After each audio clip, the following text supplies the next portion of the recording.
Apalah. Hobi video kan baik.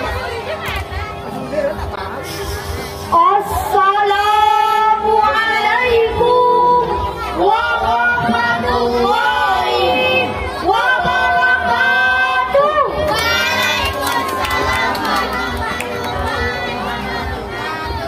Alhamdulillahilladzi ja'ala al-fata quwwatan syadidan wassalatu wassalamu ala nabiyil mustafa wa ala alihi wa ashabihi al-sidqi wal wafa. Amma ba'du.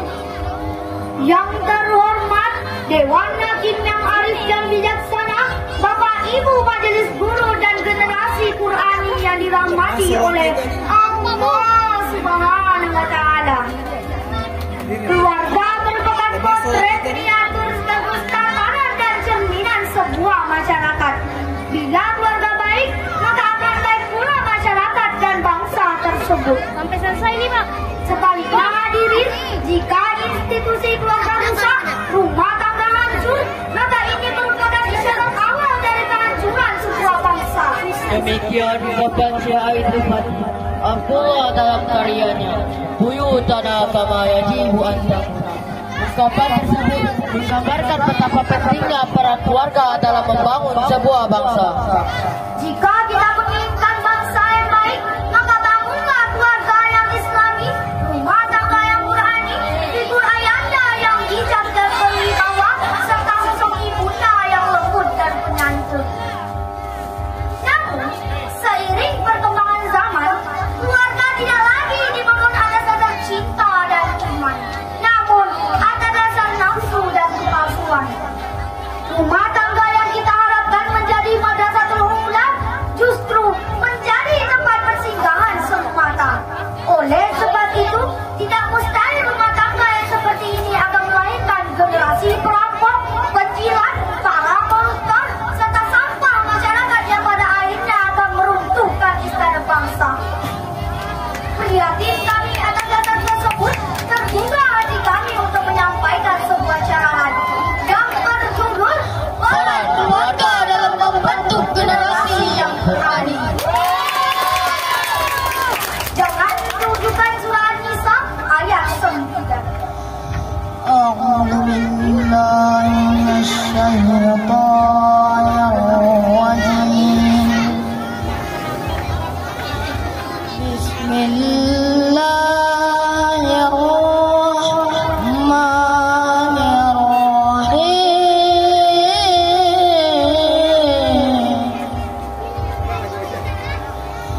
وَلْيَخْشَى الَّذِينَ لَوْ تَرَكُوا مِنْ خَلْفِهِمْ ذُرِّيَّةً ضِعَافًا خَافُوا عَلَيْهِمْ وَلْيَتَّقُوا اللَّهَ وَلْيَقُولُوا قَوْلًا سَدِيدًا. Yang artinya, Dan hendaklah takut kepada Allah orang-orang yang seandainya meninggalkan di belakang mereka anak-anak yang lemah, yang mereka khawatir terhadap kesejahteraan mereka. Oleh sebab itu, hendaklah mereka bertakwa kepada Allah dan hendaklah mereka mengucapkan perkataan yang benar. hadirin para pemuda harapan bangsa, para pemudi harapan pertiwi. Menurut pakar tafsir mengatakan bahwa ayat tadi hanya ditunjukkan kepada orang tua yang telah lanjut usia, sakit-sakitan, serta memiliki tanda-tanda kematian. Namun, menurut Muhammad Sayyid Tantawi dalam tafsir Al-Wasit, ayat ini merupakan peringatan kepada semua orang untuk khawatir, cemas, dan takut untuk meninggalkan generasi yang lemah. Lebih lanjut hadirin, pakar tafsir Indonesia yang berdarah Arab, Muhammad Quraisyah mengatakan bahwa doa apa bermakna lemah harta. Namun, jika kita kaji lebih mendalam, bukankah remaja dan generasi muda tidak berpendidikan, akhirnya lahirlah kebodohan. Keterbelakangan, utauru, tidak paham agama. Lebih tragisnya, anak-anak tidak pernah mengenal Al-Quran.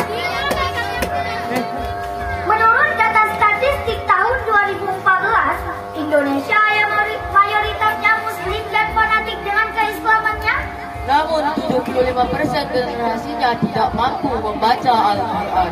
fakta tersebut cukup memalukan, mengkhawatirkan, dan mencemaskan kita. Hadirin, disadari atau tidak, ini merupakan rencana Allah Barat dalam menjajah dunia Islam. Perdana Menteri Victoria pernah berpidato di depan parlemennya.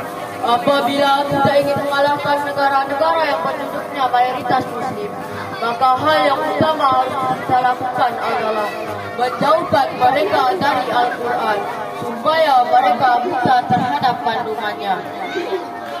Sebab hanya dengan itu kita akan berhasil menaklukkan mereka. Selama mereka berpegang teguh kepada Al-Quran, selama itu pula kita tidak akan sanggup mengalahkan mereka. Oleh sebab itu, keluarga sebagai madrasah pertama umat Islam berkewajiban untuk mendidik, mengarahkan, dan mengajarkan anak-anak Al-Quran. Sebagaimana yang dikatakan dalam ungkapan Arab, Al-Baitil Madrasatul Ula, rumah merupakan sekolah utama. Jika dipersiapkan dengan baik, maka akan melahirkan para remaja sebagai generasi yang kuat. Lantas, bagaimana menciptakan generasi Qurani? Dalam surah At-Tahrim ayat 6, sebagaimana yang dibacakan qori kami berikut ini. Ya ayyuhalladzina amanu qu anfusakum wa ahlikum nara wa quduhan nas wal hijaratu 'alaiha malaikatun ghiladun shidadun la ya'sunallah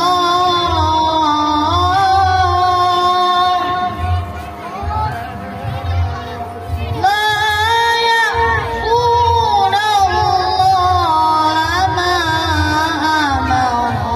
amarahum wa yaf'aluna ma yu'marun.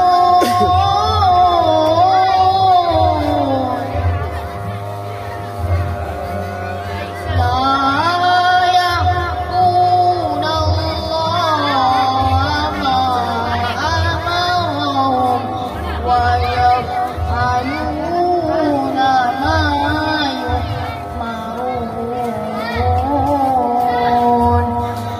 Sadaqallahul azim. Yang artinya, Wahai orang-orang yang beriman, peliharalah dirimu dan keluargamu dari api neraka, yang bahan bakarnya adalah manusia dan batu. Penjaganya adalah malaikat-malaikat yang kasar, keras, dan tidak mendurhakai Allah atas apa yang diperintahnya kepada mereka, dan selalu mengerjakan apa yang diperintahnya. hadirin para calon penghuni surga. Ketika ayat ini turun, Umar bin Khattab bertanya kepada Rasulullah SAW.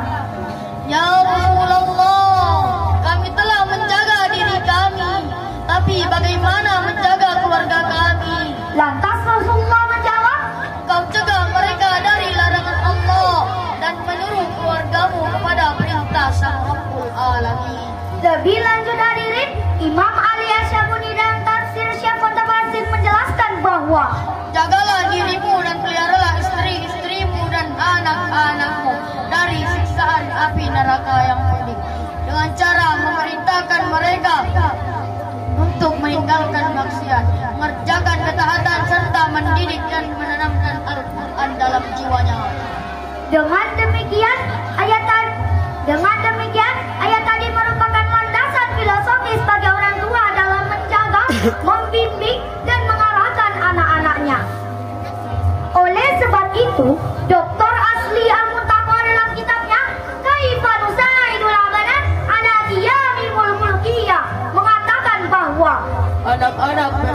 materi. Anak-anak juga memerlukan tarbiyah jasmaniah. Namun, anak-anak jauh lebih memerlukan tarbiyah Islamiah, Rabbaniyah, dan Qur'aniyah. Hai teman soleh-soleha, mari kita rajin ibadah dengan amalkan isi Al-Qur'annya agar hidup mendapat berkah. Oh ayah ibu tercinta, bimbing kami untuk beribadah, menjadi anak soleh-soleha, penghuni surga kita semua. Maka dari itu hadirin, sejarah telah membuktikan bahwa mereka yang telah menciptakan keonaran dunia, membajak pesawat, menjadi gembong narkoba, memperjualbelikan wanita, ternyata mereka adalah sosok anak-anak muda yang terlahir dari rahim para ibunda yang tak betah di rumah, hidup dalam kemegahan, bergelimang harta, namun tak tersentuh kasih sayang orang tua.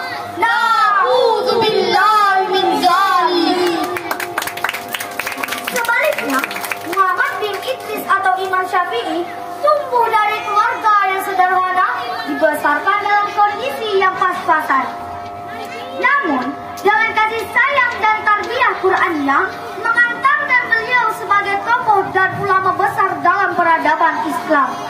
Tidak salah jika salah satu hadisnya Rasul berujar, An Abi Hurairah radhiyallahu anhu anna Rasulullah sallallahu alaihi wasallam qala kullu mauludin yuladu 'ala al-fitrati fa abawahu yuhawwidani aw yumajjisani aw yunassirani, rawahu al-Bukhari wa Muslim. setiap anak yang dilahirkan dalam keadaan fitrah, maka orang tuanya lah yang menjadikannya Yahudi, Nasrani, maupun Majusi. Hadirin yang kami muliakan, akhir dari syarahan tadi dapat kita simpulkan bahwa keluarga merupakan benteng utama umat Islam. Jika kita mendambakan masyarakat yang taat, umat yang hebat, bangsa yang kuat, maka mari ciptakan keluarga-keluarga yang sakinah, yang menjadikan Al-Quran sebagai pedoman, manhaj, dan jalan hidup. Mengakhiri syarahan ini, kami persembahkan sebuah pantun. Jalan-jalan ke Balikpapan, Pergi bersama dengan kawan, Mari kita amalkan Al-Quran. karena Al-Quran adalah pedoman. Demikian yang dapat kami sampaikan. Mohon maaf jika ada kesalahan, dan terima kasih atas segala perhatian.